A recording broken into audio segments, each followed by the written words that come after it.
Screen पर आप जो इस एरोप्लेन की तस्वीर देख रहे हो, इसे देखकर आपको क्या लगता है? इतनी मजबूत ढांचे पर इतना ज्यादा डैमेज करने के लिए किस तरह के हथियार का इस्तेमाल किया गया है?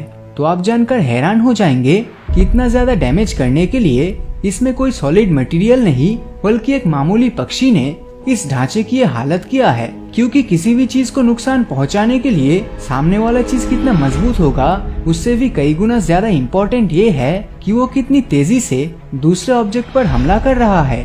तो जब प्लेन के साथ पंछी का टक्कर हुआ तब स्पीड बहुत ही ज्यादा था, जिसके चलते ये हादसा हुआ।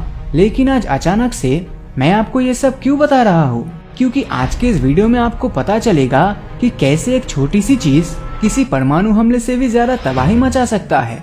आप सभी जानते हैं कि हमारी धरती पर स्पेस से हर वक्त कोई न कोई खतरा मंडराता रहता है, क्योंकि अंतरिक्ष में घूम रहे लाखों करोड़ों एस्ट्रॉयड किसी भी वक्त अपना रुख धरती की तरफ कर सकता है और धरती से टकराकर उसे भारी नुकसान पहुंचा सकता है।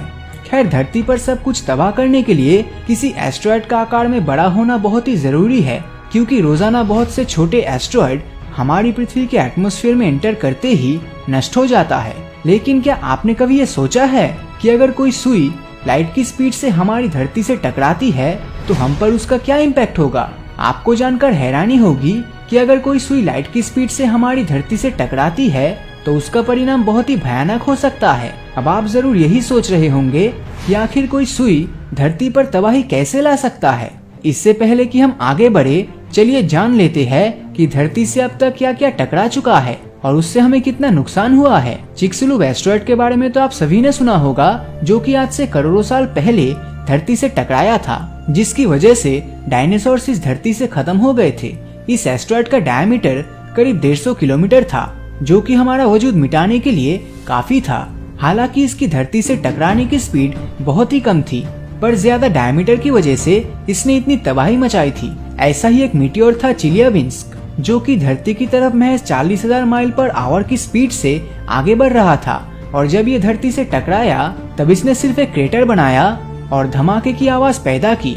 इमेजिन कीजिए, किसी दिन आपको खबर मिलती है कि कोई अननोन ऑब्जेक्ट लाइट की स्पीड से हमारी धरती की तरफ बढ़ रहा है, जो कि बहुत ही छोटा और लगभग किसी सुई के बराबर दिखता है। तब ये जानकर आपका क्या रिएक्शन होगा? आप सोचेंगे कि इतनी छोटी चीज भला हमारी धरती का क्या बिगाड़ सकती है। लेकिन आपका ऐसा सोचना बिल्कुल गलत होगा, क्योंकि जब बात स्पीड की आती है तब कोई भी चीज हमारी धरती को नुकसान पहुंचा सकती है। शायद इतना ज्यादा नुकसान जिसकी आप कल्पना भी नहीं कर सकते। इस बात का अंदाजा आप इस बात से ही लगा लीजिए कि अगर कोई कार एक इंसान को 50 किलोमीटर पर आवर की स्पीड से टक्कर मारती है तब उस इंसान को हॉस्पिटलाइज करना पड़ेगा। लेकिन अगर वही कार किसी इंसान को 65 किलोमीटर पर आवर की स्पीड से टक्कर मारता है तब वो इंसान शायद जिंदा ही नहीं बचेगा। आप सभी को तो ये पता ही होगा कि लाइट की स्पीड 3 लाख किलोमीटर प्रति सेकंड होती है और प्रकृति में विजिबल लाइट और दूसरे तरह की इलेक्ट्रोमैग्नेटिक रेडिएशन इसी स्पीड से चलती है और कुछ हद तक ग्रेविटेशनल वेव भी लाइट की स्पीड से चलने में सक्षम होती है। वैज्ञानिकों का ऐसा मानना है कि मैसिव पार्टिकल्स लाइट की स्पीड से ट्रैवल नहीं कर सकते, लेकिन लाइट के स्पीड के आसपास पहुंच सकते हैं। तो जब एक सुई या कंकर लाइट की स्पीड से धरती की तरफ बढ़ेगा तो वो सामान्य तौर पर बहुत ही छोटा होगा। एक सुई की लेंथ 1.4 इंच के आसपास होता है और एक छोटे कंकर की लेंथ करीब 0.19 इंचेस की होती है, जो कि चेलियाबिंस्क मीटियोर से बहुत ही कम है। लेकिन यह साइज मायने नहीं रखता, क्योंकि अगर कोई छोटा ऑब्जेक्ट लाइट की स्पीड से ट्रेवल करेगा तो वो बहुत ही ज्यादा घातक होगा और इसी स्पीड के चलते वो हमारे एटमॉस्फेयर में नष्ट नहीं होगा और उसे आसानी से पार कर जाएगा। लाइट की स्पीड से आती सुई और कंकर जैसे ही हवा के थ्रू गुजरेगा तब वो एटम्स का एक ढेर बन जाएगा, जो कि हमारे लिए बहुत ही ज्यादा खतरनाक होगा। पर घबराइए मत, क्योंकि ये हमारे लिए उतनी बड़ी प्रॉब्लम नहीं होगी जितनी कि इसकी काइनेटिक एनर्जी होगी।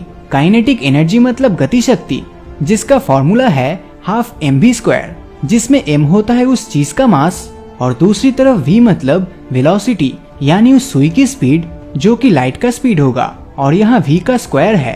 तो सोचिए इस सुई की काइनेटिक एनर्जी कितनी ज्यादा हो जाएगी और इसी के चलते उसकी काइनेटिक एनर्जी 15 मंजिला बिल्डिंग से गिर रहे 100 टन ऑब्जेक्ट के बराबर होगा। तो अब सवाल ये बनता है कि अगर कोई सुई लाइट की स्पीड से हमारी धरती की सतह से टकराती है तो क्या हमारे वैज्ञानिक उसे देख पाएंगे? दरअसल ये कहना तो मुश्किल होगा, क्योंकि जैसे ही ये सुई हमारी धरती की सरफेस से टकराएगी तब उस सुई के अंदर बनी सारी काइनेटिक एनर्जी एक बड़े धमाके में बदल जाएगा और उससे जो पावर निकलेगा वो किसी न्यूक्लियर बॉम्ब के बराबर ही होगा। अब अगर आपको इसके बाद आई तबाही का अंदाजा लगाना है तो आपको एक शहर चूज करना पड़ेगा। मान लीजिए कि ये सुई अगर न्यूयॉर्क सिटी से आके टकरा जाए तो क्या होगा। अगर हम इतनी ही पावर का कोई एटॉमिक बॉम्ब इस शहर पर फेंकते हैं तो इसके पास का मैनहट्टन और उसके आसपास का सारा एरिया नष्ट हो जाएगा। सरल भाषा में कहे तो 4 किलोमीटर का एरिया पूरी तरह से नष्ट हो जाएगा और जो भी इंसान इस बॉम्ब के एपिसेंटर के आसपास होगा उन्हें भी बहुत ही ज्यादा नुकसान होगा, शायद इतना ज्यादा जिसका आप अंदाजा भी नहीं लगा सकते। अगर कोई इस बॉम्ब फटने की जगह के बहुत ही ज्यादा करीब हुआ, मतलब 1.5 किलोमीटर के एरिया के अंदर हुआ, तब उस केस में वो 1 महीने के अंदर ही मर जाएगा। ठीक इसी तरह एक सुई धरती के अंदर बहुत ही बड़ा क्रेटर बना देगा और एटॉमिक बॉम्ब जितनी तबाही मचाएगा। लेकिन ये सब काल्पनिक सोच का नतीजा है और ऐसा कुछ हकीकत में होने की संभावना नहीं है। और अगर ऐसा हुआ भी तो ये भी हो सकता है कि लाइट की स्पीड से आ रही कोई चीज धरती को पेनिट्रेट करती हुई सीधा निकल जाए। इससे तबाही तो जोरदार होगा लेकिन किसी तरह ह्यूमैनिटी सरवाइव कर जाएगा। तो बस आज के लिए इतना ही। तो अगर ये वीडियो आपको अच्छा लगा हो तो इस वीडियो को लाइक और अपने दोस्तों के साथ शेयर करना मत भूलना। और अगर अभी तक आपने हमारे चैनल को सब्सक्राइब नहीं किया है तो सब्सक्राइब करके नोटिफिकेशन बेल को ऑन कर दीजिए, क्योंकि मैं ऐसी वीडियोस हर हफ्ते लाता रहता हूँ। तो मिलता हूँ आपसे अगले वीडियो में और हमेशा की तरह थैंक्स फॉर वॉचिंग।